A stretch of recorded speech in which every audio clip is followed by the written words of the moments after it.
Originally, the video you're watching was going to be a full screen video with examples on the screen, but I'm just not going to bother with that. It became cumbersome and I'm not going to. So here we go. Pistol stabilizing braces, or just arm braces. Now, this is going to be the history as most people know it, and I'm going to actually use time and date stamps. In the past, some people with nerve damage and/or being disabled had difficulty using a firearm. A lot of people coming back from a war and that sort of thing, and especially large pistols, and had to use a stabilizing brace. This, in some cases, was something they just worked together or customized or was provided by somebody who legitimately wanted to make sure disabled people could do things. While you will see people argue the Americans with Disabilities Act, there is a bit of deception going on here about what people's motivations really are. Now, I want to point out something here. Ian McCullen, or McCullough, I forgot how to pronounce this last name, did a video recently that just gets to the point, and I'm going to link to it because it's ridiculously good. In 2012, in that era, pistols existed that would fire rifle rounds, and pistols existed that would fire pistol rounds that were overpowered, that were excessive for people to use for being able to aim accurately. And in some cases, they would have what I would call a passive brace. What this is a piece of equipment that would be attached to it that made it to where one part of the action of the gun being fired, where it throws your wrist back, would stop doing that. It's very annoying. So they'd either mount an actual wrist brace on, which is what they would do in many cases, or they would integrate, because the wrist brace palm section, it's called the palm plate, could be just integrated into the back of a revolver or even a semi-auto if you really wanted to, and just make it part of the damn gun. Now, this was based on the idea of it mounting itself to the first couple of inches of your arm, not all the way back here. So you'd end up with maybe this much length behind the handle of the pistol. Now that meant that in no way, shape, or form could you actually shoulder this. It would be behind your eye. So it was never considered anything like a shoulder stock or whatever. Now, pistol braces on rifle chambered pistols also existed. These were normally single shot for hunting, or like I said, it could be just a really powerful handgun. And it allowed you to aim and keep it stable between shots, especially in a revolver. People like the challenge of hunting with a revolver, also because there is some logic to it that in some cases the revolver round could be picked to where it would have, oddly enough, a lower range and more hitting and stopping power, and make more of a challenge for the hunter and make them have to do a better job stalking, getting close to, and then taking out their intended prey. Now, I mean, you have to get practically bow and arrow distance. Now, most of the weight is past your hand in front of the mechanism on some of these firearms, like AR-15s and AK-47s, where you buy just the base, the lower receiver. You can buy some of them before they've been put together as a rifle or a pistol or whatever, and decide to make them a pistol. And this is a niche market from 2012. So this is really, as far as AR-15 pistols, which is what you find when you look up arm brace. Nobody ever shows any of the other stuff. It took a lot of work. I found 2 pictures of legit revolvers and handguns being used this way, including Glocks, which is, I'm sorry, but that's kind of a joke. But here we go. Holding it with one hand was awkward with some of these because they were originally rifle designs, but it's legal for you to make a pistol version of them. Now, there's 2 reasons. One, to make it more compact and easy to pack. And number 2, because you could legally, because of a ruling, in this order, take off the barrel, put on a long barrel, so it would always be 16 inches or 18 inches or whatever, and then attach a buttstock. It wasn't illegal to do this to a pistol because you had legit turned it into a long gun, firearm, pistol grip only, and then put on, for a temporary period of time, literally a buttstock. So the ATF never had a problem with it as long as you made sure the overall length was 26 inches and the barrel was at least 16. No problem. Make it 18 to make it perfectly fine. And this included me being able to get a hold of, let's say, a Thompson Center handgun, which is designed to do that. Hit the button, pop off the barrel, put on an 18-inch shotgun barrel. No joke, you can do that. and then put on a buttstock and make it into literally a shotgun. It's a single shot. And a lot of gun enthusiasts would do it because you could have an everything gun. You'd have one receiver. If you had to register anything, it's one gun. And you just have a bunch of accessories to make it to where it can fire pretty much every cartridge you want. And then at the end of the day or the end of the session, you turn it back into a pistol because legally speaking, it had to stay a pistol most of the time. And it wasn't considered constructive intent to break a law if you made it follow the rules of being a rifle when you were using it as one. Now, there's some exceptions to that, but you get the idea. But that's not what people with the AR-15s were doing, for the most part. They were doing this for another reason.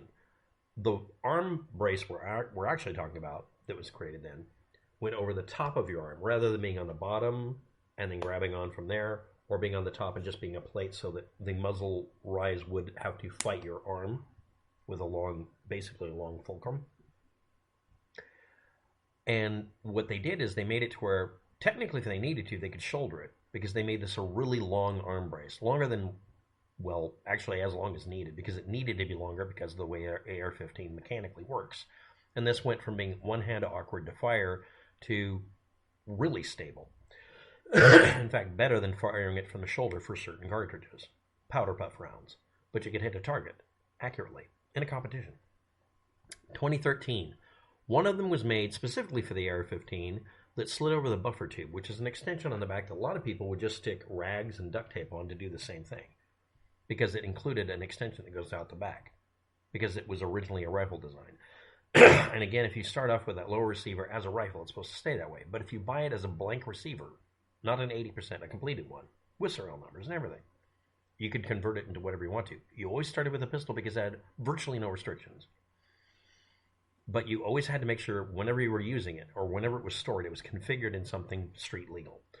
It had two wings that wrapped around the arm really quickly so you could take it off. You could use a velcro strap or not, but it would work fine. ATF evaluated and approved it.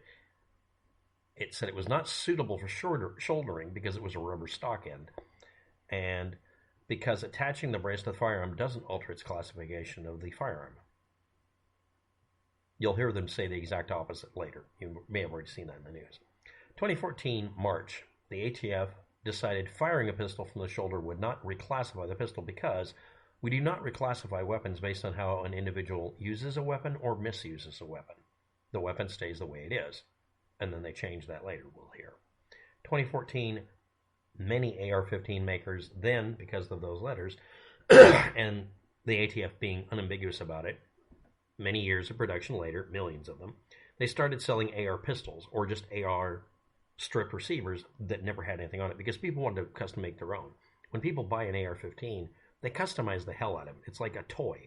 Well, it's because they keep upgrading it with fairly cheap modifications that suddenly change it to exactly what they want. If you want to shoot long range, you can do that. If you want to shoot just plinking in the backyard, you can.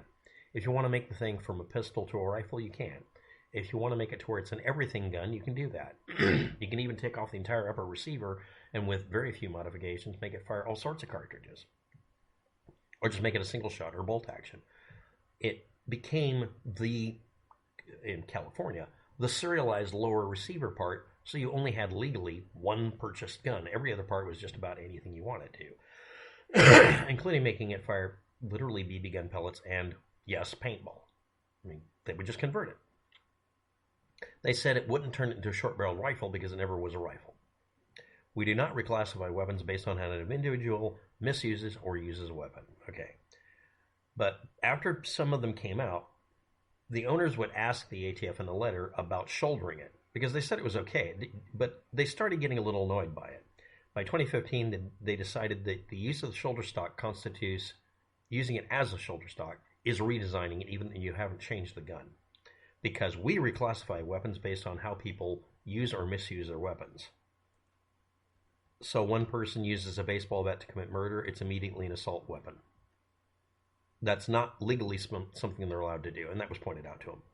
By March of 2017, they decided to use that using it as shoulder stock with it was not redesigning because, again, now we do not reclassify weapons because you've misused them, even though they said the exact opposite a year or two earlier. By 2023, the ATF had decided to reevaluate, and saying it was suitable for shouldering, even though they said it wasn't before, because two reasons. One, they were just backtracking, and two, lots of companies put out ones you couldn't brace to your arm. They did. They made it to where it was a shoulder stock by default. They made it to where the design allowed you to tie it to your arm, but it wasn't on top of the arm, it was on the side of it. So when you fired it, it legit would wiggle around and it wasn't any stable anymore. That was an actual explanation they gave originally. And then they decided, no, you know what? You guys were messing with us and you keep talking about it, and the products are sold with the word shoulder stock in the title. We're just going to say you're shouldering it by default, because so many people were. It was considered a stock, because attaching a brace to a firearm does alter the classification of the firearm if we say so. Almost exactly, like almost to the day, after they gave the first approval saying the exact opposite. And originally, again, this was just so people could shoot the gun more accurately if they didn't have a second arm. If they couldn't shoulder a gun, they could make it into a pistol type, put a brace on it, and absolutely stabilize it. But several things happened. One, too many people kept pestering them. Two, too many people posted videos where they were overtly saying that they just got away with getting a short-barreled rifle without having to pay $200 for a tax stamp and without the government knowing about them. Except that they put it on the internet and kept basically waving it in everybody's face like a dick. Several months of ATF approval requesting is required. ATF Form 1, passport photo, your fingerprints, maybe a $200 tax stamp. That's one option. I have the graphic they have up. They have options like destroy it or turn it over to the ATF, or just remove the stupid pistol brace, or just put a long barrel on it and call it a rifle and leave it that way, or just take off the arm brace because it's not going to let you use it anymore. Put on the short barrel, use it as a pistol because you're calling it a pistol, and have a real buttstock and a real rifle barrel that you can put onto it. And you're done, because it's allowed for you to convert it back and forth.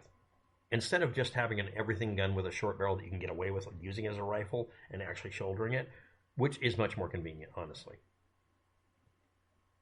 You would be compelled to change out the parts. Now, for some people, well, that's too much work, except a couple of years ago, they were willing, because they were in California, to make it to where they took the thing almost completely apart to get the magazine out, because they had to have a fixed magazine in order for it to be legal in the state of California. So a long time ago, people made AR-15s with pin pushes where you could pop it apart. Even if you lived in a state that didn't require it, a lot of people did that because it made it easier to tear it down. You could break it down, take the upper receiver off, and change out what it did. So we get people on YouTube putting up pictures of Joe Biden causing this. This has been going on since 2012, but it's all Biden's fault now. Okay. You could just fully make it a pistol by removing the brace and stop biddling with it. Or you could just fully make it a rifle by adding a long barrel. You can't do both unless you're willing to do the parts change-outs. And I agree that it shouldn't be restricted in any way, because the ATF is kind of abusing their power. For those of you who don't know, this original idea of short-barrel rifles and shotguns. This is a ban on handguns. In case you didn't know about it, since the 1930s when the National Firearms Act came out. This is the wording from them trying to ban handguns. No, it has nothing to do with short-barrel rifles or short-barrel shotguns. That was not really a part of the criminal problem. And you'll have people, even today, even officials, say it is. That's not what it was based on. It was based on banning handguns, because handguns really were the big problem, because they're concealable, obviously. Obviously, if somebody wants to conceal a rifle-level cartridge, they're not going to put an arm brace on it. They're just going to pack it like a normal pistol. But they added these wordings to it, because it was to keep people from taking rifles or shotguns and making handguns out of them, because they were afraid of that. Which even the criminals didn't do that. Both sides lie about this, and they do. They really do. Lots of people who own guns that had the arm braces on were just using them as shoulder stocks just so they could have a compact gun. But this is the fucked up part. Just like Ian McCullough, ForgottenWeapons.com. It's a dumb rule. It doesn't make the gun more deadly. It makes it more concealable, but an AR-15 pistol is about as concealable as an elephant. It's not concealable, not really. And there are cases of people taking full-length rifles and sneaking them in. So this concealability argument's bullshit. It always was. But you can watch his video next. Thanks for watching. Have a good day. Good luck.